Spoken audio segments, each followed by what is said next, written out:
ஜெயங்கொண்டம் தொகுதியில் போட்டியிடும் காசோக கண்ணனை ஆதரித்து உதயநிதி ஸ்டாலின் தேர்தல் பிரச்சாரத்தில் ஈடுபட்டார். அரியலூர் மாவட்டம் ஜெயங்கொண்டம் அண்ணா சிலை முன்பு ஜெயங்கொண்டம் தொகுதியில் போட்டியிடும் திமுக வேட்பாளர் காசோக கண்ணன் அவர்களை ஆதரித்து உதயசூரியன் சின்னத்திற்கு வாக்கு கேட்டு தமிழ்நாடு துணை முதலமைச்சர் உதயநிதி ஸ்டாலின் பிரச்சாரம் மேற்கொண்டு வருகிறார். அந்த காட்சிகளை பார்க்கலாம். ஓலையூர் முதல் கிளிமங்கலம் வரைக்கும் இணைப்பு சாலை வேண்டும். வானதிரையான்பட்டினம் ஊராட்சியில வேளாண்மை கூட்டுறவு கடன் சங்கம் அமைக்க வேண்டும். கங்கை கொண்ட சோழபுரம் ஊராட்சியில ஒரு ஆரம்ப சுகாதார நிலையம், வரதராஜன்பேட்டை, பேரூர், ஜெயங்கொண்டம் நகரம் உள்ளிட்ட இடங்கள்ல தேவையான பகுதிகளில் கழிவுநீர் கால்வாய் பணிகள் அமைக்க வேண்டும். தெற்கு ஒன்றியத்திற்கு ஆண்டிமடம் தெற்கு ஒன்றியத்திற்கு உட்பட்ட கூவத்தூர் ஊராட்சியில ஒரு பாலம் அமைக்க வேண்டும். ஐயூர் ஊராட்சியில மயான சாலையில குறுகிய பாலம் அமைக்க வேண்டும். மருத்துவமனை, கால்நடை மருத்துவமனை, வரதராஜன்பேட்டை பேரூர்ல ஒரு கால்நடை மருத்துவமனை. ஆண்டிமடம் ஒன்றியம் கூவத்தூர்ல தொழிற்பயிற்சி நிலையம், அணைக்கூடம், சோழமாதேவி, கோடாலி கருப்பூர் ஆகிய ஊர்ல ஒரு வழி தடத்திலிருந்து அனைத்தையும் 2-வே சாலை ஆக்க வேண்டும். 2 வழி இருவழி சாலையா அகலப்படுத்த வேண்டும். பொன்னேரியை தூர்வாரும் பணிகள் நடைபெறணும். தொல்லியல் துறை சார்பாக மாளிகை மேடு அகழ்வாராய்ச்சி அருங்காட்சியகம் அமைப்பதற்கு 23 கோடி ரூபாய் நிதி ஒதுக்கீடு வேணும்.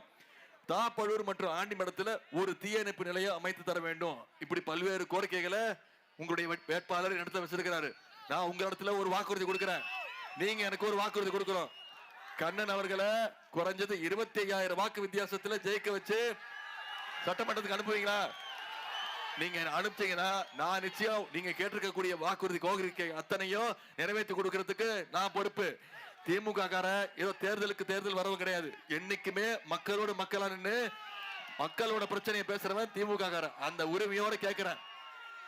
இன்னைக்கு நான் ஒவ்வொரு தொகுதியா போறேன். நம்முடைய தலைவர் பேசி முடிச்சு செல்ஃபி எடுத்துக்க. நான் ஒவ்வொரு தொகுதியா போய் மக்களை சந்திக்கிறேன். தலைவர் ஒவ்வொரு தொகுதியா போய் மக்களை சந்திச்சு திமுகவுக்கு வாக்கு சேகரிச்சுட்டு இருக்கிறோம். எந்த தைரியத்துல போறோம்? மக்களுக்கு போன சட்டமன்ற தேர்தல் போது நாம சொன்ன வாக்குறுதிகளை காப்பாத்தி இருக்கிறோம், செஞ்சு கொடுத்திருக்கிறோம் நம்பிக்கையில இன்னைக்கு மக்களை சந்திக்க போறோம். ஒரு சில திட்டங்களை மட்டும் இங்க நினைவுபடுத்த விரும்புறேன். போன சட்டமன்ற தேர்தல் போது நாம சொன்ன முதல் வாக்குறுதி என்ன? பெண்களுக்கு, மகளிருக்கு கட்டணமில்லா பேருந்து திட்டம், விடியல் பயண திட்டம் சொன்னோம். நம்முடைய தலைவர் முதலமைச்சர் பொறுப்புல உட்கார்ந்த உடனே போட்ட முதல் கையெழுத்து மகளிருக்கு கட்டணமில்லா பேருந்து திட்டத்தை அமல்படுத்தணும். இன்னைக்கு மகளிர் ஒவ்வொருத்தரும் 900 ரூபாயில இருந்து 1000 ரூபாய் வரைக்கும் மாசம் இந்த கட்டணமில்லா பேருந்து திட்டத்துல சேமிச்சுட்டு வராங்க. கல்வி முக்கியம். குழந்தைங்க பள்ளிக்கூடத்துக்கு வந்து படிக்கணும்னு இன்னைக்கு முதலமைச்சர் காலை உணவு திட்டம் செயல்படுத்தி இருக்கிறோம். பசங்க ஸ்கூலுக்கு வரும்போது வெறும் வயிற்றுல படிக்கக்கூடாது, பசியோடு இருக்கக்கூடாதுன்னு 1ஆம் வகுப்புல இருந்து 5ஆம் வகுப்பு வரை படிக்கக்கூடிய அனைத்து குழந்தைங்களுக்கும் இன்னைக்கு தரமான காலை உணவு நம்முடைய முதலமைச்சர், நம்முடைய திராவிட மாடல் அரசு கொடுத்திருக்கு. பள்ளிக்கூடத்துக்கு வர வச்சுட்டோம். காலேஜுக்கு வர வைக்கணும்னு இன்னைக்கு கல்வி ஊக்கத்தொகை, அரசு பள்ளியில படிச்சு எந்த காலேஜுக்கு போய் படிக்க போனாலும் ஒவ்வொரு மாசமும் 1000 ரூபாய் ஊக்கத்தொகை, கல்வி ஊக்கத்தொகை நம்முடைய முதலமைச்சர் கொடுத்திருக்கிறாரு. 13 லட்சம் மாணவ மாணவிகள் இதுல பயன்பெற்று இருக்கிறாங்க. இப்படி பல்வேறு திட்டங்களை நிறைவேற்றிருக்கிறோம். இப்ப சமீபத்துல 2 மாசத்துக்கு முன்னாடி 10 லட்சம் கல்லூரி மாணவ மாணவிகளுக்கு இலவச லேப்டாப் திட்டத்தை அறிவிச்சு ஒரே மாசத்துல 10 லட்சம் மாணவ மாணவிகளுக்கு லேப்டாப் கொடுத்திருக்கிறோம். அதே மாதிரி முக்கியமான வாக்குறுதி போன சட்டமன்ற தேர்தலில் நாம சொன்ன வாக்குறுதி கலைஞர் மகளிர் உரிமை தொகை திட்டம். இன்னைக்கு கடந்த 3 வருஷமா 1,31,00,000 மகளிருக்கு மாசம் 1000 ரூபாய் மகளிர் உரிமை தொகை நம்முடைய முதலமைச்சர் கொடுத்திருக்கிறாங்க. இப்போ அந்த திட்டத்தை எப்படியாவது நிப்பாட்டணும்னு அதிமுகவும் பாஜகவும் திட்டம் போட்டாங்க. தேர்தலை காரணம் காட்டி நிப்பாட்டுவோம் அப்படின்னு முயற்சி பண்ணாங்க. ஆனா நம்முடைய தலைவர் என்ன பண்ணாரு? பிப்ரவரி மாசம், மார்ச் மாசம், ஏப்ரல் மாசம் 3 மாசத்துக்கு சேர்த்து 3000, கோடை கால சிறப்பு நிதி 2000, 5000 ரூபாய் 1,31,00,000 குடும்பங்களுக்கு ஒரே பேமெண்ட்ல நம்முடைய முதலமைச்சர் அவர்கள் அனுப்பிச்சாரு. காலைல 6:30 மணிக்கு 1,31,00,000 மகளிரோட பேங்க் அக்கௌண்ட்ல 5000 ரூபாய் நம்முடைய முதலமைச்சர் அவர்கள் வரவு வச்சாங்க. 6:30 மணிக்கு முதலமைச்சர் கொடுத்தாரு. 9 மணிக்கு மகளிர் எல்லாம் போய் பேங்க்ல பணத்தை எடுத்துட்டாங்க. ஏன்? அந்த அளவுக்கு மோடி அரசு மேல நம்பிக்கை. பேங்க்ல மினிமம் பேலன்ஸ் இல்லைன்னு சொல்லி இந்த பணத்தையும் மோடி உருவிட போறாருன்னு நம்முடைய மகளிர் போய் அந்த பணத்தை எடுத்தாங்க. இப்போ நம்முடைய தலைவர் வாக்குறுதி கொடுத்திருக்கிறார். என்ன வாக்குறுதி? மீண்டும் திராவிட மாடல் 2.2 ஆட்சி அமைஞ்சோன்னு மகளிர் உரிமை தொகை 1000 இல்ல உயர்த்தி 2000 ரூபாய் தரேன்னு வாக்குறுதி கொடுத்திருக்கிறோம். காலை உணவு திட்டம் 5ஆம் வகுப்பு வரைக்கும் இல்ல 8ஆம் வகுப்பு வரைக்கும் காலை உணவு திட்டம் செயல்படுத்தப்படும். கல்வி உதவித்தொகை 1000 ரூபாய் இல்ல 1500 ஆக மாசம் மாசம் கல்வி உதவித்தொகை 1500 கொடுப்பேன்னு வாக்குறுதி கொடுத்திருக்கிறோம். ஓஏபி முதியோர் உதவித்தொகை 1200 இல்ல 2000 ரூபாய் உயர்த்தி கொடுப்பேன்னு முதலமைச்சர் வாக்குறுதி கொடுத்திருக்கிறார். அடுத்த 5 வருஷத்துல அனைத்து கல்லூரி மாணவ மாணவிகளுக்கும் லேப்டாப் இலவச லேப்டாப் திட்டம் வழங்கப்படும்னு வாக்குறுதி கொடுத்திருக்கிறோம். அடுத்த 5 வருஷத்துல 10 லட்சம் கலைஞர் கனவு இல்லம் கட்டப்பட்டு யார் யாருக்கெல்லாம் வீடு இல்லையோ அவங்களுக்கெல்லாம் கலைஞர் கனவு இல்ல திட்டம் செயல்படுத்தப்படும் வாக்குறுதி கொடுத்திருக்கிறோம். முக்கியமான வாக்குறுதி உங்க அத்தனை பேருக்கு தெரிஞ்சிருக்கும். ஏற்கனவே நம்முடைய ஆட்சி அமைஞ்சோன்னு நம்முடைய முதலமைச்சர் அனைத்து மகளிருக்கும் 8000 ரூபாய் மதிப்புள்ள ஒரு கூப்பன் கொடுத்துருவோம். அந்த கூப்பனை வச்சு மகளிர் அவங்க வீடுகளுக்கு என்ன தேவைங்கிறத அவங்களே முடிவு பண்ணிக்கலாம். மின்சாதன பொருட்கள் என்ன வேணுமோ, ஃப்ரிட்ஜா, டிவியா, குக்கரா, மிக்சியா, கிரைண்டரா, எது வேணும்னாலும் அவங்களே முடிவு பண்ணி வாங்கிக்கலாம்னு நம்முடைய தலைவர் அறிவிச்சிருக்கிறாங்க. இந்த திட்டத்தை எல்லாம் செயல்படுத்தணும்னா மீண்டும் திராவிட முன்னேற்ற கழக அரசு நம்முடைய 2.2 அரசு அமையணும். நான் இப்போ இவ்வளவு நேரம் எவ்வளவு திட்டங்கள் பண்ணிருக்கிறோம், இந்த 5 வருஷத்துல என்னென்ன திட்டங்களை சொல்லியிருக்கோம், என்ன வாக்குறுதி கொடுத்தோம், என்ன நிறைவேற்றிருக்கோங்கிறத சொன்னேன். ஆட்சிக்கு வந்தா என்ன பண்ண போறோங்கிறதையும் சொல்லிட்டேன். இவ்வளவு திட்டங்களை நம்முடைய முதலமைச்சர் செஞ்சதுனாலதான் இன்னைக்கு இந்தியாவிலேயே நம்ம தமிழ்நாடு நம்பர் 1 ஸ்டேட் 11.19% வளர்ச்சியோடு இன்னைக்கு இந்தியா வளர்ற மாநிலங்கள்ல நம்பர் 1 ஸ்டேட்டாக நம்முடைய தமிழகம் வந்திருக்கு. நாம இவ்வளவு சாதனைகளை செஞ்சிருக்கிறோம், இவ்வளவு திட்டங்கள் கொடுத்திருக்கிறோம். நீங்க யோசிச்சு பாருங்க, ஒன்றிய பாஜக அரசு தமிழ்நாட்டுக்குன்னு ஏதாவது பண்ணிருக்காங்களா? நம்ம கேட்கிற நிதியை கொடுக்கறாங்களா?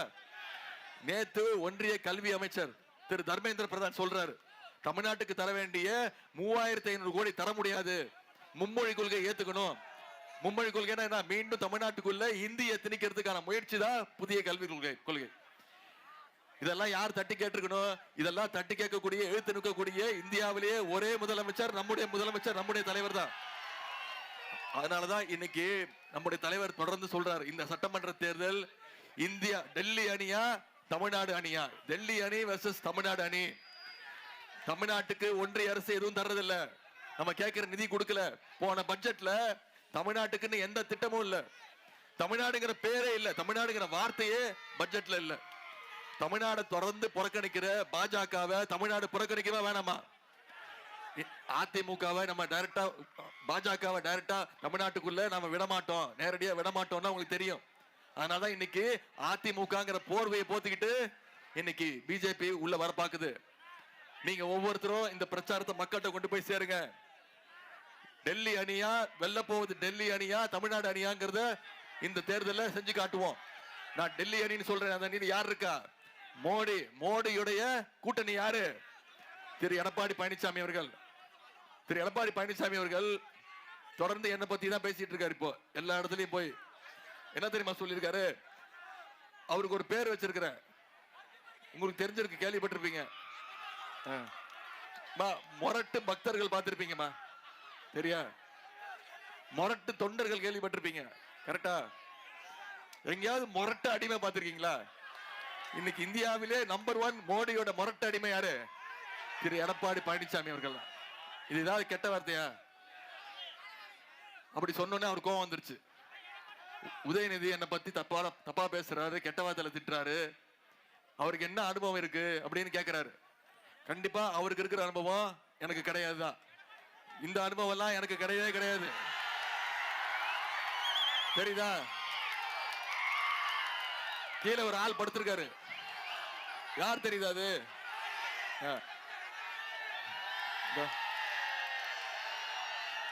இந்த அனுபவம் எனக்கு நிச்சயமா கிடையாது. பதவிக்காக யாருடைய காலையும் பிடிக்கிற அனுபவம் எனக்கு கிடையாது. முதல்ல அந்த அம்மா உயிரோடு இருந்த வரைக்கும், ஜெயலலிதா அம்மா இருந்த வரைக்கும் அந்த அம்மா காலு, அந்த அம்மா இறந்து போன பிறகு டேபிளுக்குள்ள பூந்து போய் தவழ்ந்து போய் சசிகலா அம்மா காலு. அப்புறம் அந்த அம்மா ஜெயிலுக்கு போயிட்டாங்க. அதுக்கப்புறம் டிடிவி தினகரன் காலு. அப்புறம் அவர் காலை வாரி விட்டுட்டு ஓபிஎஸ் காலு. இப்ப ஓபிஎஸ் நம்ம டீமுக்கு வந்துட்டாரு. இப்ப எல்லா காலையும் விட்டுட்டு நேரா போய் டெல்லியில மோடியோட காலை பிடிச்சி தொங்கிட்டு இருக்கிறாரு திரு எடப்பாடி பழனிசாமி அவர்கள். இதைத்தாம்மா நான் சொன்னேன். இதனாலதான் சொன்னேன் மோடியோட முரட்டு அடிமைன்னு சொன்னேன். நேத்து இன்னைக்கு காலைல பேசியிருக்கிறாரு, என்ன ரொம்ப விரக்தி போயிட்டாரு. என்ன பேசுறதுன்னு தெரியாம பேசிட்டு இருக்கிறாரு. சுயமரியாதைங்கிற வார்த்தைக்கு ஒரு ஸ்பெல்லிங் கூட தெரியாத ஒருத்தர் திரு எடப்பாடி பழனிசாமி அவர்கள் என்ன தெரியாம பேசியிருக்காரு. இன்னைக்கு காலைல என் பேரை சொல்லாம சொல்றாரு, இவன் இருந்து என் உயர வாங்குறான் அப்படின்ட்டாரு. அப்படியே சொல்லிட்டாரு. ரொம்ப டென்ஷன் ஆகுறாரு. தோல்வி பயம் வந்துருச்சு. எங்க போனாலும் மக்கள் சொல்லிட்டாங்க, மக்கள் முடிவெடுத்துட்டாங்க. மீண்டும் திமுக ஆட்சி அமைய போவது உறுதி. செஞ்சு காட்டுவோமா? உங்களை எல்லாம் அன்போடு கேட்கிறேன், பண்போடு கேட்கிறேன், பாசத்தோடு கேட்கிறேன், உரிமையோடு கேட்கிறேன், உங்க வீட்டு பிள்ளையாக இருந்து கேட்கிறேன். இன்னும் பெருமையா சொல்லணும்னா தலைவருடைய மகனாக இருந்து கேட்கிறேன். இன்னும் பெருமையா பூரிப்பா சொல்லணும்னா கலைஞருடைய பேரனாக இருந்து கேட்கிறேன். உதயசூரிய சின்னத்துல கண்ணன் அவர்களுக்கு வாக்களிச்சு ஜெயங்கொண்ட சட்டமன்ற தொகுதி மிகப்பெரிய வெற்றி. போன முறை வாங்கினதை விட அதிகமான வாக்கு வித்தியாசத்துல நீங்க ஜெயிக்க வச்சு அவர் சட்டமன்றத்துக்கு அனுப்புங்க. மீண்டும் நம்முடைய திராவிட மாடல் 2.2 ஆட்சி அமைஞ்சோன்ன இந்த தொகுதிக்கு என்னென்ன தேவையோ அத்தனையும் நம்முடைய தலைவர் அவர்கள் செஞ்சு கொடுப்பார் வாக்குறுதி உங்ககிட்ட கொடுக்கிறேன். அதே போல இந்த மண்ணின் மைந்தர் உங்களுடைய நாடாளுமன்ற உறுப்பினர் எழுச்சி தமிழர் அண்ணன் திருமாவளவனுடைய மாவட்டத்துல உங்களை எல்லாம் சந்தித்ததுல மிகுந்த மகிழ்ச்சி அடைகின்ற உங்கள் அன்புக்கும் வரவேற்புக்கும் நன்றி, நன்றி, வணக்கம்.